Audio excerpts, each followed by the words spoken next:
Amen.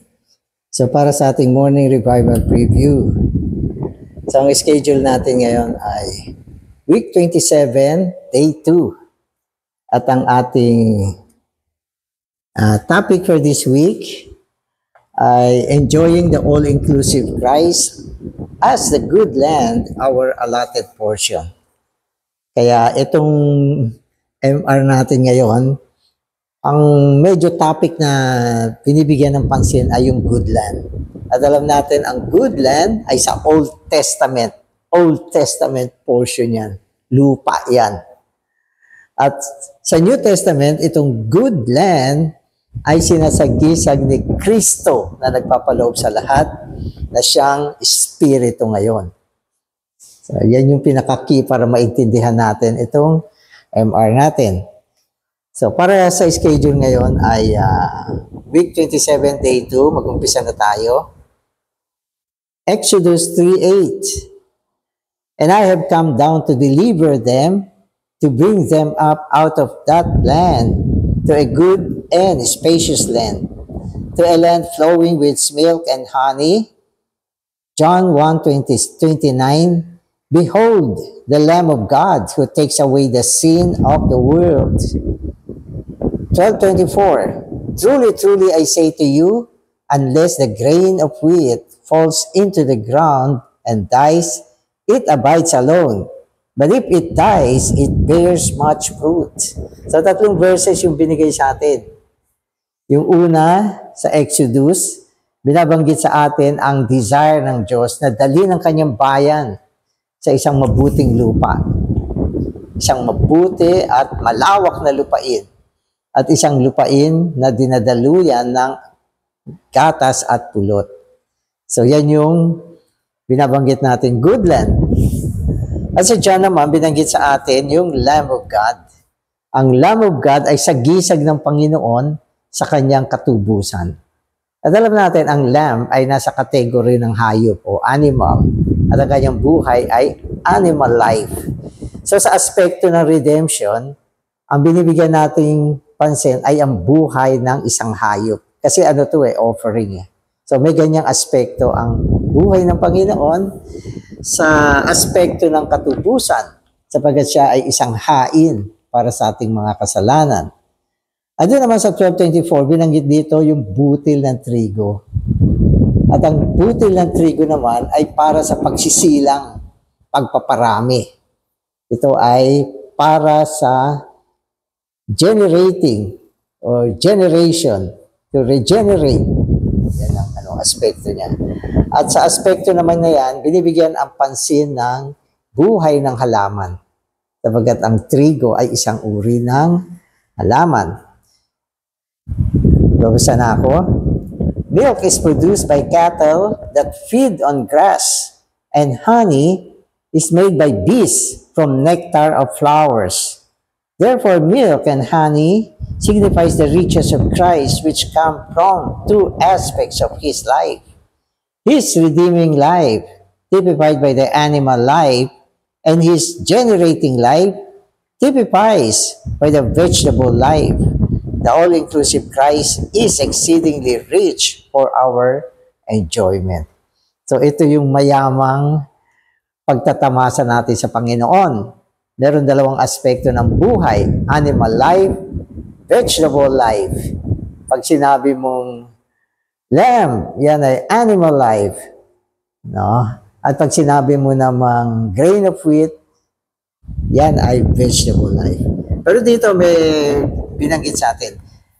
Sapagkat yung lupa ay dinadaluyan ng milk and honey. So yung milk and honey ay mga kayamanan na sumasagisag sa ating pagtatamasa sa Panginoon. Yung milk, ito ay binubunga ng mga hayop na kumakain ng damo. Siyempre, gatas yan. Yan ay galing sa mga baka na kumakain ng damo. So yan yung milk.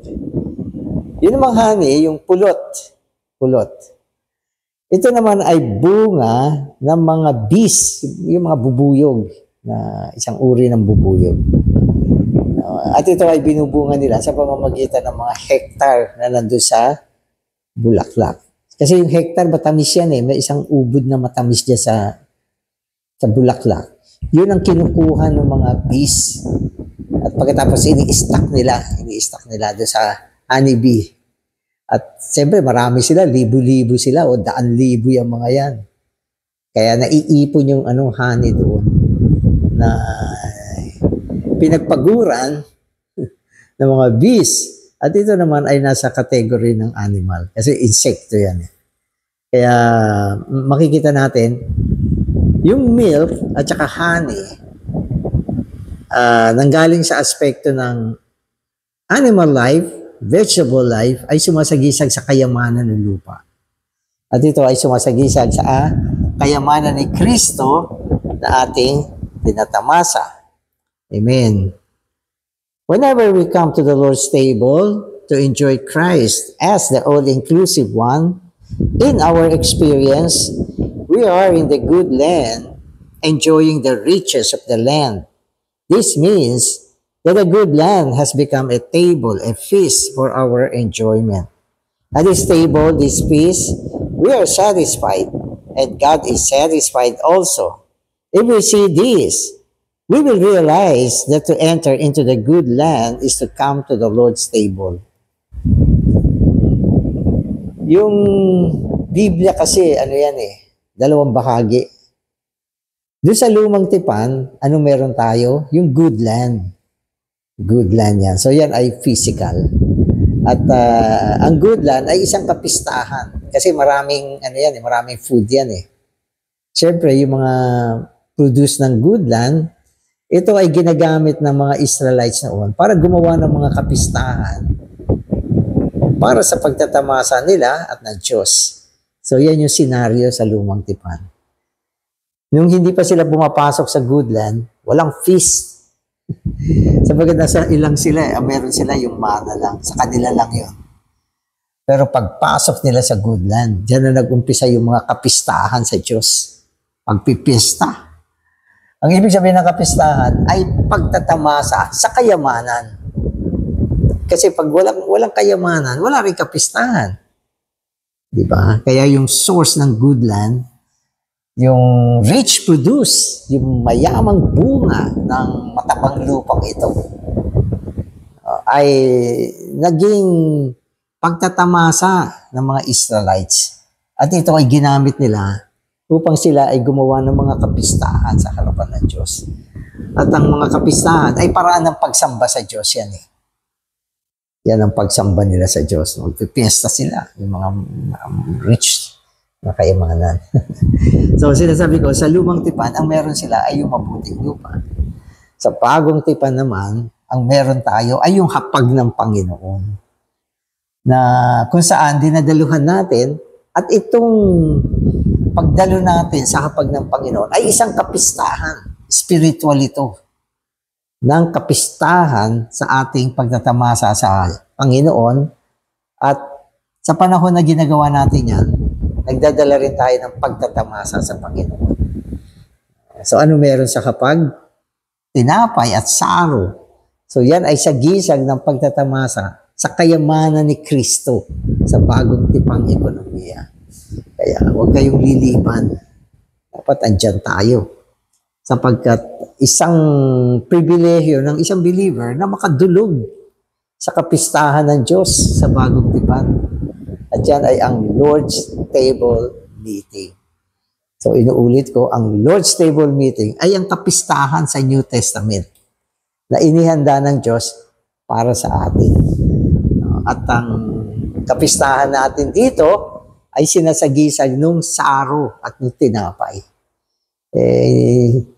Hindi ko naman kailangan ipaliwanag pa ang kahulugan ng saro at tinapay. Ay yaman kasi yan. At yan ang ating enjoyment sa bagong tipan. Yan ay feasting. So tandaan nyo, pag kayo ay dumadalo sa Lord's Table Meeting, kayo ay dumadalo sa isang kapistahan ng bagong tipang ekonomiya na sinasagisag naman ng mabuting lupa sa lumang tipan. Kasi pag meron tayong ganyang pananaw, maging excited tayo tuwing nasa Lord's Table Meeting tayo. Pesta to. Ito isang kapistahan ng pagtatamasa ng mga bagong tipang mananampalataya. Amen. The table is a feast for our enjoyment. So ulitin ko to, the table is a feast for our enjoyment. It is crucial for us to understand that to come to the table is to enjoy Christ as the good land. So, palaging, huwag natin kalimutan to. Sa bagong tipan, pupunta tayo sa Lord's Table meeting. At ito ay sinasagisag ng good land sa Old Testament. Amen. In Colossians 1:12, Paul says that the Father has qualified us for a share of the allotted portion of the saints in the light. Many may read this verse without paying attention to the phrase, in the light. Christ, our portion, is to be enjoyed by us in the light. So, kinote naman dito yung Colossians 1:12 na sinasabi rito, ang Ama ay ginawa tayong kwalipikado. At ito ay sa pagbibigay sa atin ng bahagi, sa itinalagang bahagi ng mga banal sa liwanag. So, ang ibig sabihin nito, ang portion na ito na binigay sa atin ay para sa pagtatamasa kay Kristo. Sa bagong tipan, ang ating sentro ng pagtatamasa ay si Kristo. At dito binanggit na ang ating pagtatamasa kay Kristo ay dapat sa liwanag. Huwag kang magtamasa sa dilim. Dapat sa liwanag. Yan ang kailangan pansinin natin. Na ang ibig sabihin na isang malakas na ebidensya ng ating pagiging nasa presensya ng Panginoon ay ang liwanag. Kapag ikaw ay nasa kadiliman, wala ka sa presensya ng Panginoon. Ibig sabihin kailangan meron kang gawin para madala ka sa presensya ng Panginoon. At ang presensya ng Panginoon ay ang liwanag. Maliwanag to. Di ba? Pag alam natin, maganda yung kondisyon natin sa Panginoon. Sa umaga, enjoy ka sa Panginoon. Nagtamasa ka, nag-fellowship ka sa Panginoon. At kung tinuos mo lahat ng mga negatibong bagay sa buhay mo, kasalanan mo, kinonfess mo kung anong mga hindi magagandang bagay, mararamdaman mo, nasa liwanag ka. Ang lakas ng espiritu mo. Kaya sa liwanag na karanasan natin, dyan natin tamasahin ang nagpapaloob sa lahat na Kristo bilang bahagi natin na ibinigay ng Diyos. Okay. In John 8:12, the Lord Jesus that He is the light of the world and that whoever follows Him will not walk in darkness but will have the light of life. Okay, so yung verse na 8:12, malinaw dito sinabi ng Panginoon, siya ang liwanag. At ang lumalakad sa Kanya ay hindi nalalakad pa sa kadiliman. So, ano ang liwanag? Ang Panginoon. Na ang ibig sabihin, kung kasama mo ang Panginoon, walang putol ang fellowship mo sa Kanya, walang putol ang daloy niya. Ikaw ay isang taong lumalakad sa liwanag. Walang kadiliman sa buhay mo. 1 John 1:5 says that God is light. He alone is the light of light, is the source of light. The Word of God, Christ, the life of Christ, the believers, and the church can all be light because they have God as their source. Amen. So, ang Diyos ang liwanag. Binanggit sa atin dito na ang Diyos ang liwanag. At mayroong probably 5 aspect dito na binabanggit sa atin na liwanag din sapagkat ang kanilang pinanggalingan ay ang Diyos. Ang mga bagay na nanggaling sa Diyos ay liwanag. Halimbawa, ang salita ng Diyos ay liwanag. Amen. Si Kristo ay liwanag.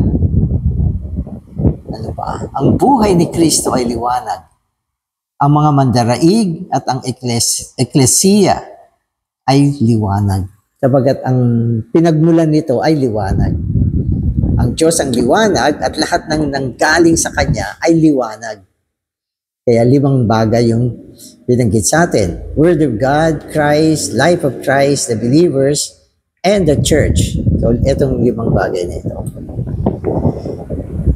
Psalm 119, 105 says that the Word of God is lamp to our feet and a light to our paths. Amen.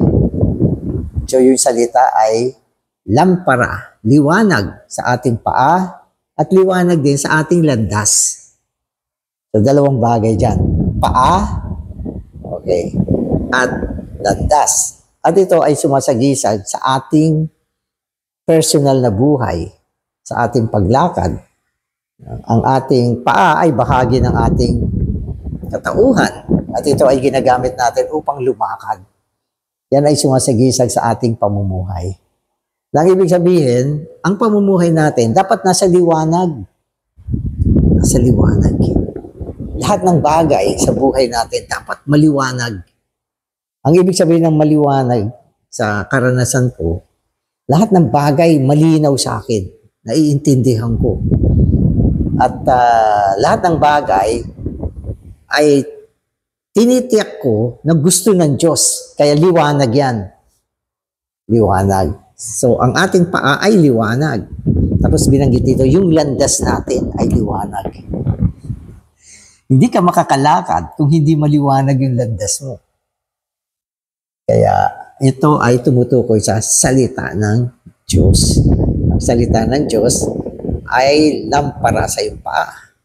Liwanag sa iyong landas. Gusto mo ba yan? Dapat. Magbasa ka ng salita ng Diyos. At ang salita ng Diyos ang magdadala sa iyo sa ganitong aspect ng karanasan tungkol sa liwanag. Amen. Ito naman, 119, 130. So sa mga Psalms ito. Sa Psalms ito. That the opening of God's Word gives light. The Word of God is light. Dito naman binabanggit ang salita ng Biblia. Ang salita ng Biblia. So ang salita ng Biblia ay salita ng Diyos. At ang Biblia ay galing sa Diyos. Kaya dahil dito, sinasabi sa atin na ang salita ng Biblia ay may liwanag. Kung gusto mo makatanggap ng gabay ng liwanag, anong kailangan mong gawin? Dapat magbabasa ka ng Biblia. Sapagkat ang Biblia ay isang gift o handog na nanggaling sa Diyos na binigay niya sa tao upang maging gabay natin. Kung tutusin, meron tayong 2 mainam na gabay na binigay ng Diyos. Sa loob natin, Espiritu, ang Espiritu Santo na dinala niya sa atin ay si Kristo mismo bilang liwanag natin sa loob. Sa loob yan. At ang Biblia naman ay salita ng Diyos na binigay sa atin sa labas. Isa sa loob, isa sa labas. At ito ay isang kompletong gabay sa buhay natin. Sabagat, kuminsan meron tayong pandaman ng liwanag sa loob natin. Pero para tayong naliligaw sa labas. So, kailangan mo ng salita sa labas. Ang Biblia ang magdadala sa iyo sa eksaktong lugar na kung saan kailangan kang pumunta. Ang Biblia, maliwanag yan. Kaya ang Biblia ay ang salita ng Diyos. Amen. In John 9:5, the Lord Jesus said, "While I am in the world, I am the light of the world." God and Christ are one. Since God is light, Christ also is light. Christ is the light of the world in a very definite way. The world in John 9:5 denotes society, mankind. Thus Christ is the light, not just in a general way, but in a definite way, as light of society of mankind. So yung verse dito, sabi niya, while I am in the world, I am the light of the world. God and Christ are one. Since God is light, Christ also is light. Okay, so yung Diyos at si Kristo ay liwanag. Isa lang yan. Christ is the light of the world in a very definite way. Kasi yung world dito, definite binanggit siya, na siya ang liwanag ng sanlibutan. Ito ay tumutukoy sa mankind, sa society, sa mga tao, na ang kanyang pagiging liwanag ay sa tao. Siyempre, yung mga hayop, di naman nila kailangan ng liwanag. Mga ibang hayop, ayaw nga sa liwanag niyan. Eh. Gusto nila nasa dilim sila. Pero particularly, ang tao, kailangan niya ang Diyos bilang liwanag niya. Kaya kung naghahanap ka ng liwanag, dapat bumaling ka sa Panginoon, manalangin ka, mag-fellowship ka. Kaugnayin mo siya upang tamuhin mo ang liwanag na nanggagaling sa Panginoon kasi tao ka eh. At ipinangako niya, siya ang liwanag ng tao. Amen. The life of Christ is also light. When we receive Christ as life, this life becomes light in us, shining upon us and enlightening us from within. So si Kristo na bilang liwanag, shining upon us. Sumisinag siya tungo sa atin at nagliliwanag siya mula sa atin. So tungo sa atin may pagliliwanag at nararamdaman mo na ang liwanag ay nanggagaling mula sa Panginoon. At itong pagliliwanag niya tungo sa atin, umaabot hanggang sa kalooban natin. Hanggang sa magtamo tayo ng liwanag sa kalooban. So sa karanasan, madalas ganyan siya eh.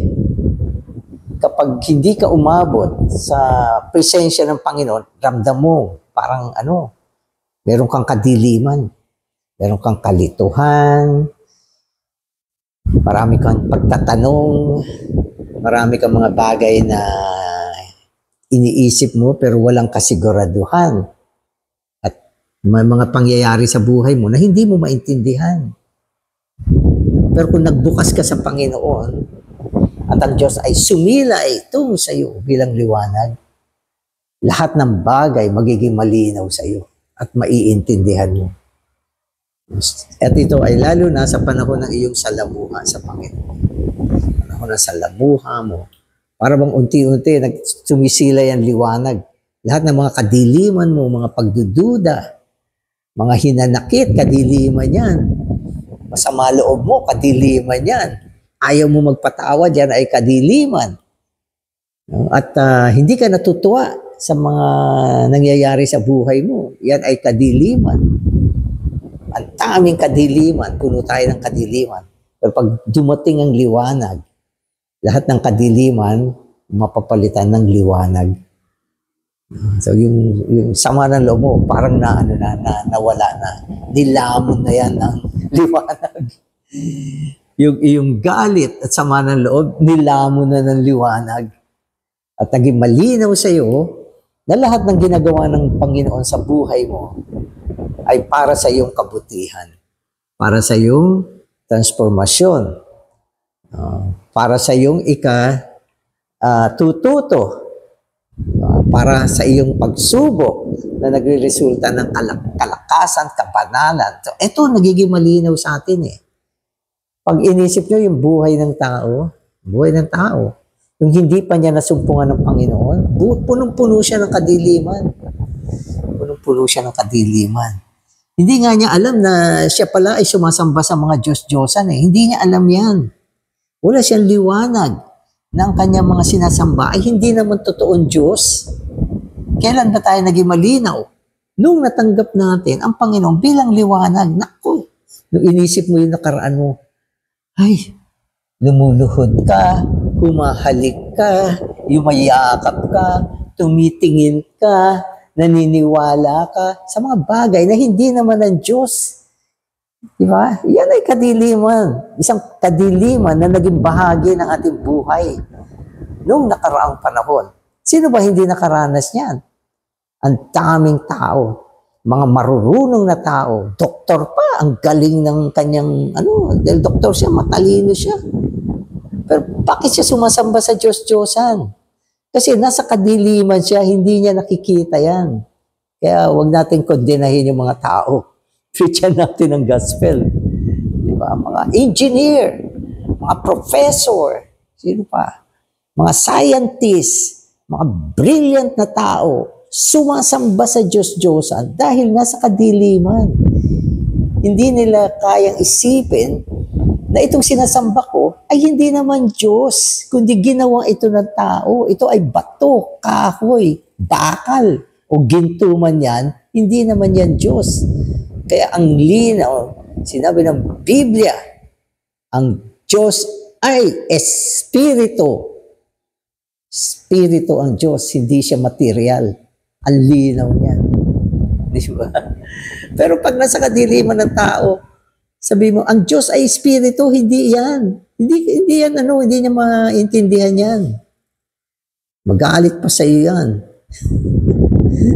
Kasi walang liwanag sa Kanya. Ito ay isang malaking katibayan na ang tao ay nasa kadiliman. At yan ang ating history yung mga nagdaang panahon. Diba? Puti mo mga tao, nagsusuot ng mukhang banal na kasuotan para isipin ng iba na banal sila. Tapos biglang luluhod sa Diyos-Diyosan, sa samba. Diba? Pero nung natanggap mong Panginoon, ang linaw. Panginoon, salamat, nakita na kita. Ikaw ang isang Diyos ng Espiritu. Ikaw ay may mata, nakakakita ka, may bibig ka, nakakapagsalita ka, meron kang tenga, nakakarinig ka. Ngayon, ikaw ang Diyos talaga. Yung mga nakarang panahon, sumamba ako sa mga Diyos-Diyosan. May mata, hindi nakakakita. May bibig, hindi nakakasalita. May tenga, hindi nakakarinig. Hindi nakakarinig. At sinabi ng kautusan, ang malaking kasalanan ng tao ay ang pagsamba sa Diyos-Diyosan. Napapasa nila yan, hindi nila naiintindihan. Hindi nila naiintindihan. Ang unique na dahilan sapagkat may kadiliman. Kapag ikaw ay nasa dilim, wala ka nakikita. Kasi madilim eh. Pero ang unang karanasan ng isang tao, pagkatapos niya masumpungan ng Diyos, ay ang liwanag. Naging maliwanag. Kaya si Saul of Tarsus, ang unang kanyang experience sa Panginoon, ay liwanag, hindi niya makita. Saul, bakit mo ako pinag-uusig? Ay, hindi siya malinaw. Inuusig niya yung mga tao na mga believer na talaga ng Panginoon. Hindi niya alam yan. Sapagkat siya ay nasa kadiliman. So yan yung hindi ko matalino ka. Alam mo lahat ng bagay. Hindi. Depende yan kung dumating sa buhay mo ang Panginoon bilang liwanag. Kapag nagkaroon ka ng karanasan na ganyan, sasabihin mo, ito talaga ang Diyos na nagbigay ng liwanag sa akin. Sumilay sa akin, umabot hanggang kaibuturan ko, ang aking panloob na mata na buksan, maging ang physical mong mata mabubuksan. Liwanag yan. Kaya sinasabi sa atin, ang pagtatamasa ay sa liwanag. Pumunta ka muna sa liwanag, tuusin mo ang mga kadiliman sa buhay mo. Amen. Those who believe in Christ are also the light. Speaking of the believers, the Lord Jesus said, "You are the lights of the world." In Philippians 2:15, Paul says that the believers shine as luminaries in the world. A luminary does not have light in itself. It reflects light that comes from another source. The believers are luminaries. In ourselves, we have no light. The light comes from the oil, the Spirit burning within us. The source of our light is not ourselves, but Christ as the Spirit. Sinabi ng Panginoon, kayo ang liwanag ng sanlibutan. At ito ay tumutukoy sa ating mga believers. Tayo ay liwanag ng sanlibutan. Pero tandaan natin, ang ating pagiging liwanag ay sa aspekto ng luminaries. Ang mga luminaries, pag tinignan mo, ang liwanag niyan. Pero wala silang sariling liwanag. Ang liwanag nila ay reflection. Ito ay pag-aaninag ng isang liwanag na nanggagaling mula sa liwanag. At pag dumating sa kanila, nagre-reflect siya. Kaya pag tinignan mo, parang ano siya, yung term na reflector. Reflector. Katulad sa gabi, may mga sasakyan naglalagay ng mga sticker na reflector. Pag tinamaan ng ilaw yan, liliwanag yan. Pero walang liwanag yan, sarili. Reflector lang yan. At pag tinignan mo ang buwan, luminaries yan. Walang sariling liwanag yan. Ang kanyang liwanag, pag nakita mo yung buwan, ang liwanag, ito ay reflection ng araw na tumatama sa kanya. At nakikita natin yung reflection ng araw dito sa lupa. So yan ay luminaries. Tayo mga believer, we are the light of the world, but yung aspekto ng pagiging light natin ay luminary. Wala tayong sariling liwanag. Ang liwanag natin ay nanggagaling sa Espiritu. At ang Espiritu ay ang Panginoong Jesus mismo na nadala tungo sa atin. Kaya, pag hindi maayos ang relasyon mo sa Panginoon, wala kang liwanag. Sabi mo, ay, sister, mukhang adilim mo ngayon. Oh, brother, paano nagdidilim ka? Ibig sabihin, may problema sa Espiritu. Ganon. Pag wala kang problema sa Espiritu, ang liwanag ng iyong expression. Kaya ito yung isang sign eh. Tignan nyo yung mga kapatid sa Panginoon. Kung sensitive kayo, alam nyo kung may liwanag sila o wala. So, minsan, ako kasi ganyan ang ano ko eh. Unang nakita ko yung kapatid, sense ko, in the spirit of brother na to. Pag minsan naman, iba. Nako, madilim ito. Kasi luminaries tayo. Kaya, paano mo mapapanatili ang liwanag mo? Dapat nakatingin ka sa Panginoon. Walang tabing sa pagitan mo at ng Panginoon. Kaya tanggalin ang mga tabing. Ano ba yung mga tabing? Mga bagay ng kasalanan, makasanlibutang bagay, mga bagay na minamahal mo na hindi ang Panginoon. So marami mga bagay na minsan tumatabing. At pag may tabing, madilim. Yeah. Kaya sabi ng isang verse, we should be with unveiled face. Dapat unveiled face tayo, reflecting the glory of the Lord. Unveiled, walang tabing sa pagitan natin at ng Diyos. We should be like mirror with unveiled face. Kasi ang mirror, kung saan siya nakaharap, yun ang nakikita mo sa kanya. Pero pag tinabingan mo yung mirror, wala ka nang makikita. Hindi na mirror yung makikita mo, kundi tabing na. O ganun din tayo. Kapag mayroong tabing sa pagitan natin at ng Panginoon, hindi tayo salamin na nagsisinag ng kaluwalhatian ng Panginoon. Amen. Amen. In Revelation 1:20, we see that the church is a lampstand, a stand that holds and supports a burning lamp. The lamp is Christ with God in him as light. In the universe, there is one light, God himself. The triune God is the unique light. Amen. Amen. So dito binanggit yung church. Ang church ay isang lampstand, patungan ng ilawan. Ibig sabihin, ang ilawan ay ang Espiritu, ang Panginoon mismo, ang Diyos mismo, ang tres-unong Diyos. Ang Ecclesia ay nagsisilbi bilang patungan ng ilawan. Sabagat ang Ecclesia ang patotoo ng Diyos. Kung walang Ecclesia, walang patungan ng ilawan. At ang Ecclesia ay mayroong langis sa loob na siyang nagbibigay ng liwanag upang sa gitna ng kadiliman magkaroon ng kahayagan ang anak ng Diyos. na walang iba kundi ang Panginoong Yesus. So yan ang silbi ng Eklesiya. Ang pinakasilbi niya ay maging liwanag ng sanlibutan. Kaya anumang lugar na walang Eklesiya, walang patotoo, walang liwanag. Amen.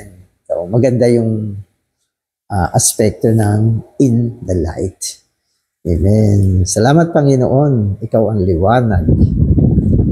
Sa aming sarili, wala kaming liwanag. Kailangan namin magtungo sa iyo. Pamasahin ka, buksan ang aming mga sarili sa iyo upang ang iyong liwanag ay maisilay mula sa amin. Amen.